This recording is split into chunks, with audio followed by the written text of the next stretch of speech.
జిల్లాలో part below ఉన్న భూ సమస్యలను అట్లనే ఫారెస్టు రెవెన్యూ మధ్యలో ఉన్న సమస్యాత్మకమైన భూములను పరిష్కరించాలని పొడుగు హక్కుపత్రాలు ఇవ్వాలని జిల్లా వ్యాప్తంగా మండల కేంద్రానికి సంబంధించిన అనేక రోడ్లు చాలా గుంతలమయంగా మారినాయి.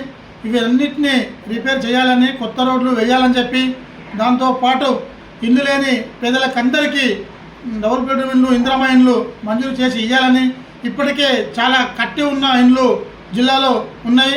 చేముంట్ల కానీ, నర్సాపూర్లో కానీ చాలా గ్రామాలలో, చాలా మండల కేంద్రాల్లో అన్ని ఇండ్లు కట్టి ఉన్నాయి. వాటన్నిటినీ పేదలకు పంచాలని, దాంతోపాటు ఉపాధి హామీ 4 వరకు మాత్రమే నడుస్తూ ఉన్నాయి. ఈ మధ్యకాలంలో ఫిష్ ఫండ్ గుంతలు మంజూరైనాయి, అవి కూడా ఇంకా ప్రారంభించలేదు.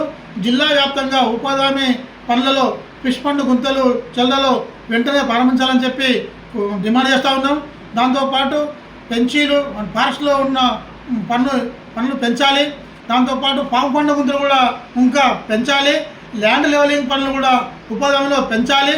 కాబట్టి చాలామంది పేదలు పనులు లేక హైదరాబాద్కు, వేరే రాష్ట్రాలకు వలస వెళ్ళే పరిస్థితి వస్తున్నది.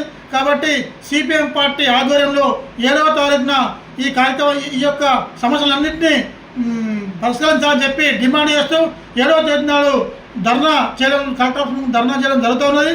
ఈ ధర్నాకు జిల్లా వ్యాప్తంగా ప్రజలందరూ పాల్గొని జయప్రదం చేయాలని చెప్పి సిపిఎం పార్టీ కోరుతూ ఉన్నది.